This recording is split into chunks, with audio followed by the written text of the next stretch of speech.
যা সংস্কার করছে আর দুই একটা সংস্কার কইরা অতি সত্বর একটা নির্বাচন দেয়া তারা রাজনৈতিক সরকারের কাছে ক্ষমতা হস্তান্তর করে সসম্মানে বিদায় নিক, এটা আমার আশা। আইন শৃঙ্খলা এখন মোটামুটি ভালো বললেও পুরোপুরি ভালো বলা যাবে না, কারণ প্রশাসন তার সঠিক কার্যক্রম পরিচালনা করতে পারছে না। বিগত সরকারের নেতাকর্মীদের কাছে রয়েছে অজস্র অর্থ, সেই অর্থ দিয়ে তারা বিভিন্ন সময়ে নাশকতার চেষ্টা করছে এবং আইন শৃঙ্খলা অবনতির চেষ্টা করছে। কিছুদিন আগে প্রাইম বিশ্ববিদ্যালয়ে একটা মেধাবী ছাত্র যারা আজকে বড় বড় কথা বলে সেই মেধাবী ছাত্রকে মেরে দিয়েছে। শুধু হাসি কী ছিল তার অপরাধ? সেখানে সে আইন শৃঙ্খলা প্রথমত অবস্থায় তারা নির্ভীক ছিল, হয়তো পরবর্তীতে তারা গ্রেপ্তার করতে সক্ষম হয়েছে। আজ যারা বড় বড় কথা বলে তাদের দেখেন আড়ালে, তাদের অন্তরালে, তাদের পিছনের ব্যাকগ্রাউন্ড আপনারা ইতিহাস টানাটানা করলে বুঝতে পারবেন এদেশের অবস্থা কী। তাই আমরা তৃণমূল থেকে এবং সর্বস্তরের জনসাধারণ কখনো কিন্তু কথা বলে নাই যে এই অন্তর্বর্তী সরকার 5 বছর থাকুক, কিন্তু এটা ওনারা একটা মাঠে ধোঁয়া ছড়াই দিছে। তাদের পরিবারের মেন হচ্ছে ডক্টর ইউনূস সাহেব, কিন্তু তার পাশে যারা উপদেষ্টা তারা কখনোই কথা বলে নাই। তার একটা প্রেস উইং সে অচিরে এক কথা বলে, আবার কতক্ষণ পর আধা ঘন্টা পর আর কথা, তার পরিবর্তে অন্য কথা বলে।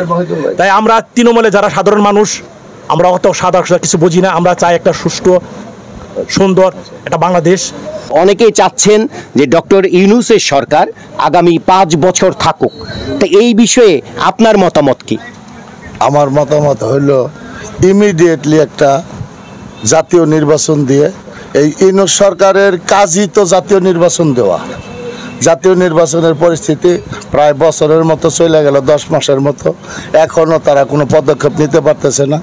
গণতান্ত্রিক বা রাজনীতিক কোনো সরকার না হইলে কোনো পদক্ষেপ নেওয়া এই সরকারের প্রতি সম্ভব না।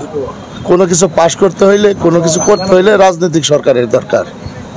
তাই আমি চাই ইমিডিয়েটলি যা সংস্কার করছে আর দুই একটা সংস্কার কইরা অতি সত্বর একটা নির্বাচন দেয়া তারা রাজনৈতিক সরকারের কাছে ক্ষমতা হস্তান্তর করে সসম্মানে বিদায় নিক, এটা আমার আশা। বিগত 5 আগস্টের পূর্বে ফ্যাসিস্ট সরকারের যে আইনশৃঙ্খলা বাহিনী ছিল, তারা বাংলাদেশকে একটি স্বৈরতন্ত্রের দ্বার প্রান্তে নিয়ে গিয়েছিল। 5 তারিখের পরে ছাত্র জনতার আন্দোলন এবং বিরোধী দলগুলির যে স্বতঃস্ফূর্ত আন্দোলন ছিল, সংগ্রাম ছিল, তার ফলশ্রুতিতে আমরা এই 5 আগস্টের পরে যে আমরা বাংলাদেশ পেয়েছি, সেই বাংলাদেশের আইন শৃঙ্খলা এখন মোটামুটি ভালো বললেও পুরোপুরি ভালো বলা যাবে না, কারণ প্রশাসন তার সঠিক কার্যক্রম পরিচালনা করতে পারছে না। বিগত সরকারের নেতাকর্মীদের কাছে রয়েছে অজস্র অর্থ, সেই অর্থ দিয়ে তারা বিভিন্ন সময়ে নাশকতার চেষ্টা করছে এবং আইন শৃঙ্খলা অবনতির চেষ্টা করছে। এই আইন শৃঙ্খলা অবনতির কারণে বর্তমান আইন শৃঙ্খলা বাহিনী হিমশিম খাচ্ছে এবং বিরোধী দলের নেতাকর্মীরাও বিপজ্জনক অবস্থায় দাঁড়িয়ে আছে। এই জন্য এই আইন শৃঙ্খলা বাহিনীকে শক্তিশালী করতে হলে এবং এই মানুষের দোরগোড়ায় আইনকে পৌঁছে দিতে হলে আপনার একটা রাজনৈতিক সরকারের খুব দরকার। বিগত আমলে এই 15 বছর মানুষ ভোট দিতে পারে না। এই 15 বছরের যে ভোটের আকাঙ্ক্ষার যে আন্দোলন, সেই আন্দোলনের ফল হিসেবে আগামী 6 মাসের মধ্যে একটি জাতীয় নির্বাচন দিলে ওই রাজনৈতিক সরকার মনে করি এই আইন শৃঙ্খলা বাহিনীর বা আইন শৃঙ্খলার উন্নতি ঘটাতে পারবে বলে আমার বিশ্বাস। শুধু আইন শৃঙ্খলাই নয়, এই অন্তর্বর্তী সরকারের অনেকগুলো দিক রয়ে গেছে, যা হচ্ছে দ্রব্যমূল্য নিয়ন্ত্রণ রাখতে পারতেছে না, ক্রয় ক্ষমতার বাহিরে এবং বহির্বিশ্বে থেকে যে তারা যে আশা নিয়ে এসেছিল যে বিগত সরকারের দুর্নীতি, সরকার যে টাকা বহির্বিশ্বে পাচার করেছে সেই টাকা ফিরিয়ে আনার জন্য তারা বদ্ধপরিকর ছিল। বিচার কার্যে দিক দিয়ে দেখা যাচ্ছে আজকাল যে পূর্বে সরকার ফ্যাসিস্ট সরকারের যে সমস্ত রাজনৈতিক নেতৃবৃন্দ যারা জনসাধারণ মানুষকে নিষ্কাশিত করছে, নির্যাতিত করছে, তারা যখন জামিন হয়, তখন জামিন হওয়ার পর 1 মাস বা 15 দিন থাকতে জামিন হয়ে আসে, সেখানেও সে আইন শৃঙ্খলা অবনতি ঘটছে এবং আইনের ফাঁক ফোকরা বের হয়ে আসে, তারা সে আবার পূর্বের ন্যায় তাদের পূর্বের স্বরূপটা প্রকাশ করে।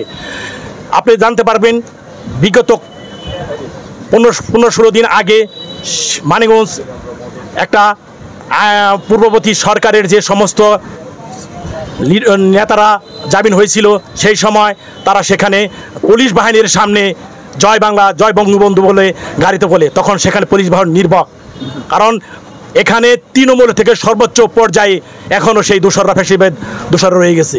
তাহলে আইন শৃঙ্খলা কতটুকু আমরা আশা করি এর উন্নত হবে। তাই আমরা আশা করি অতি সত্যই একটা গণতান্ত্রিক সরকার না আসলে বা এখনও এদেশে আইন শৃঙ্খলা উন্নতি ঘটবে না, সারা বাংলাদেশেই আইন শৃঙ্খলা অবনতি। আপনি জানতে পারছেন কিছুদিন আগে প্রাইম বিশ্ববিদ্যালয়ে একটা মেধাবী ছাত্র যারা আজকে বড় বড় কথা বলে, সেই মেধাবী ছাত্রকে মেরে দিয়েছে। শুধু হাসি, কী ছিল তার অপরাধ? সেখানে সে আইন শৃঙ্খলা প্রথমত অবস্থায় তারা নির্ভীক ছিল, হয়তো পরবর্তীতে তারা গ্রেপ্তার করতে সক্ষম হয়েছে।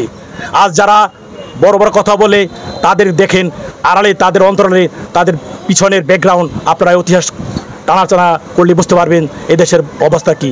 তাই আমরা তৃণমূল থেকে এবং সর্বস্তরের জনসাধারণ কখনো কিন্তু কথা বলে নাই যে এই অন্তর্বর্তী সরকার 5 বছর থাকুক, কিন্তু এটা ওনারা একটা মাঠে ধোয়া ছড়াই দিছে।